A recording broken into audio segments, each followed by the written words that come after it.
Hello everyone, my name is Devajyoti and welcome to the Late Night Studies channel. So today we are going to learn a topic from geography, that is the age and origin of the earth. So what do you think? How did the earth took actually place? How did the earth formed? See, actually the formation of the earth, that is the age and origin of the earth, is actually very mysterious. Even nobody exactly knows as to when and from where the earth came into being. Several scientists have actually tried to calculate the age of the earth, but there were varied and contrasting results. And so these scientists have found this task very impossible because they cannot arrive at an acceptable conclusion. But luckily, after many methods of implementation of many methods, the age of the earth was finally decided to be 4 to be 5 billion years ago. Now, this when we are hypothetically concluding a line of what about Earth's age, it is not a small thing.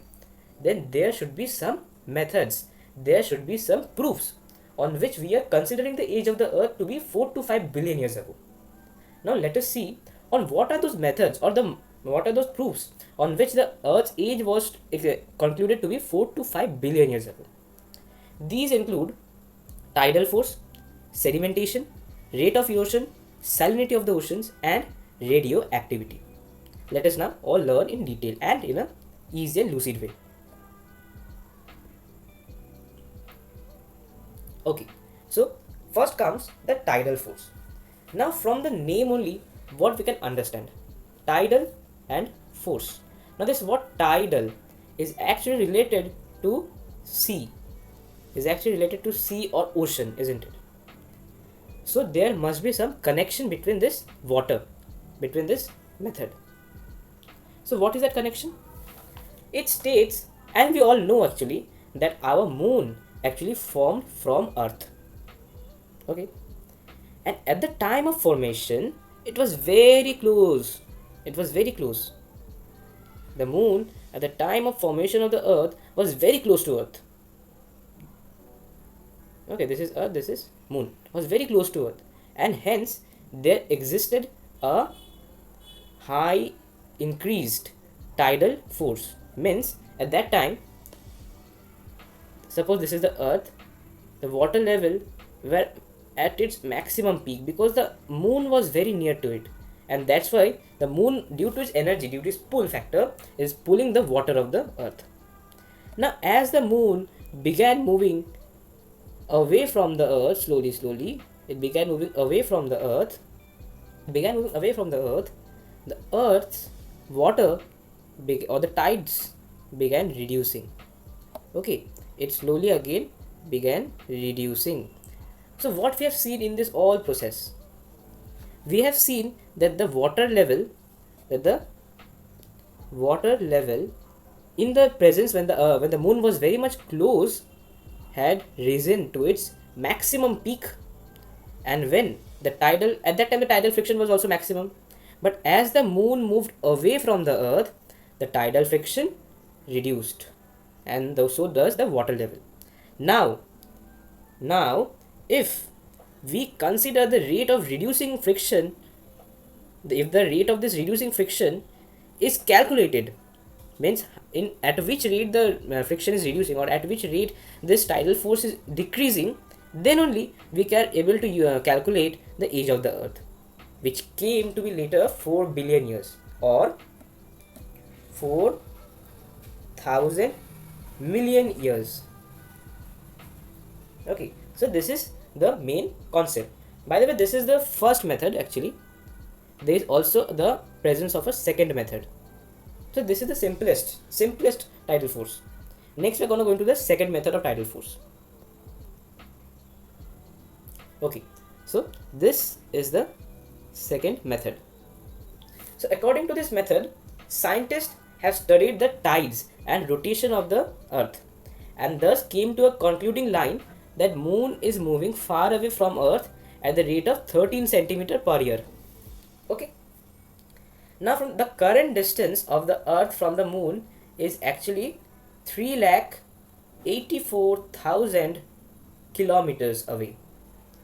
Now we have got two data. One data is this one, another data is the this one, 13 centimeter per year.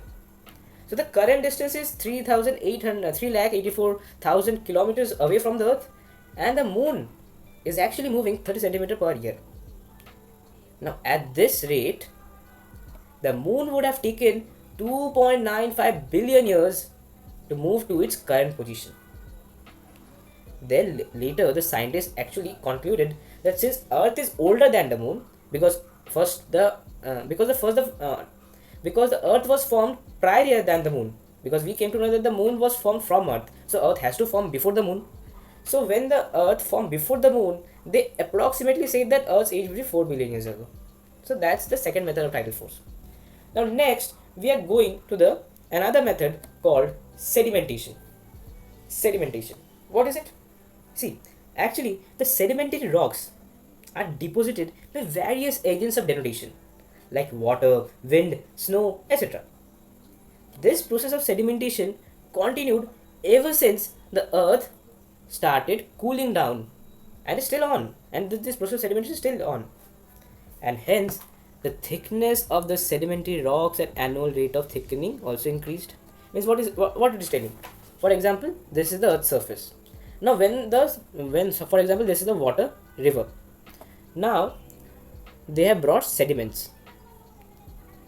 Which this is the first layer. Okay, this is the first layer they have brought down. The first layer got accumulated, second layer came, it also got accumulated, third layer accumulated. So like this, the layer actually continued increasing, or the accumulation continued increasing. Now what are the scientists saying is that if we know the annual rate of this sedimentation, then only we can understand or the thickness of the earth or the formation of the earth. So by using this formula, they came to know that the Earth's age was approximately 5 billion years, because erosion started 1 billion years after formation of crust, because first formation of crust would take place and then only the sediments would try accumulating it. So they have approximately assumed that the crust had formed 1 billion years before the process of sedimentation occurred, and so coming up with the fact that 4 plus 1 is equal to 5 billion years ago. Okay, so this is the main process of sedimentation. But there is a defect or the criticism, because this process of sedimentation is actually not same in all places. It is also not same. The rate is also not same every year. That for the first year there is 5 centimeter deposition, and the second year there is also 5 centimeter deposition. There is no surety. It can be less, it can be more. Plus there are many interruptions which occur in the sequence of sedimentary rocks, and thus this process of sedimentation is not constant. And that's why this estimation that they have made, although they have approximately just say that it is 5 billion years, but they have to give a proof that no, the process of sedimentation is constant at every year. They have failed to give the proof, and that is the thing, and that is why it has these two criticisms. What are the criticism? Number one is that the process of sedimentation is not uniform. Second, there are many interruptions.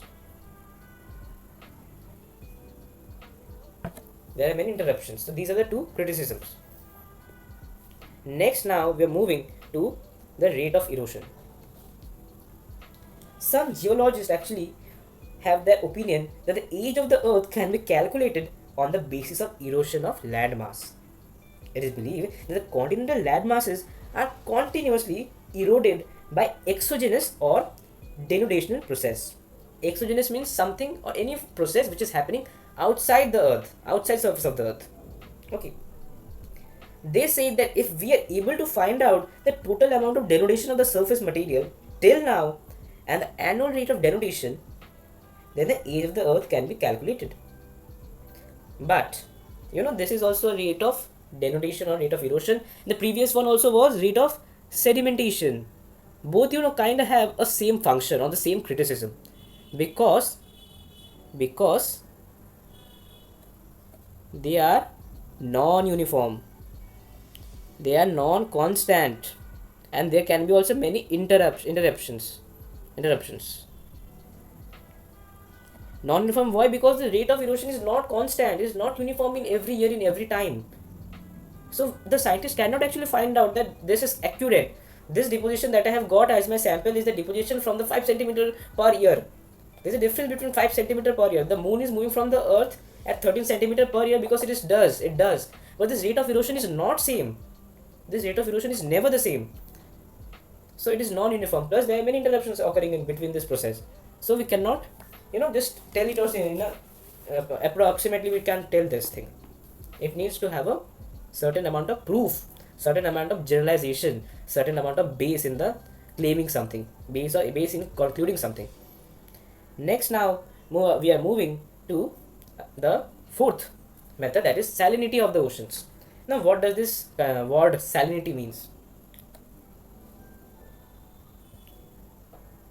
Salinity means the word we call saline. Saline means salty. We know that oceans and seas are salty. But the scientists actually had a different idea. They said that initially the oceans had fresh water. Now many erosions and depositional rivers and all these things, the agents of denudation, weathering or erosion, have brought this salt from continents to the this fresh water. Okay. Now if we know the total amount of salt and annual rate of increase in salinity, then only the age of ocean can be determined. But the age of ocean by this formula. Okay. But whenever in your life you find this erosion and deposition, remember there is a non-uniformity word before them, because erosion is never uniform, deposition is also never uniform. So how can someone claim that even? Oh god. Okay, so it was John Jolly in 1899 who calculated that the mass of the salt brought by the rivers per year to sea is about 156 million metric tons. He also concluded that the total amount of salt in the oceanic water is about 12.6 billion metric tons. Thus, the age of the ocean is calculated to be 80 million years. Okay, so we have got 180 million years. He also suggested that the earth came into existence much earlier than the oceans were formed. And thus they believe that it was almost actually about 40 million years ago. Okay, so concluding we got 120 million years, which is, they say that it is A4 to 120 million years. Okay, now why am I considering John Jolly's estimations wrong? Because the thing is that the first one I told that the erosion, the estimate is too far low, because Joly failed to take into account that the fact that the salt is removed from the sea and is deposited also as a part of marine sediments. Plus, erosion of the earth's surface is not uniform everywhere. I told you what you have. I just now told you.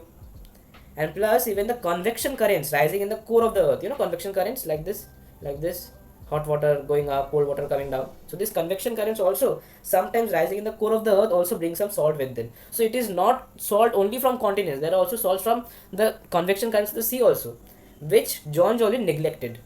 So these are those criticisms. So when in the question comes that what are those criticisms, what will you write? First of all, the erosion and deposition of the salt is not uniform. Second, convection currents also bring salts. Not only salt from continents are there, convection currents also bring salts. Third, the estimate is too low because John Jolly failed to take into account the fact that salt is removed from the sea and deposited as a part of marine sediment. So what are the basic criticism?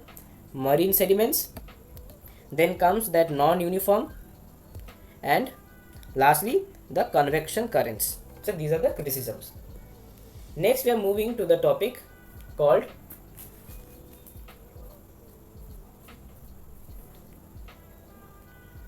radioactivity. Now this radioactivity, or the modern method, is the most reliable, accurate and very popular method.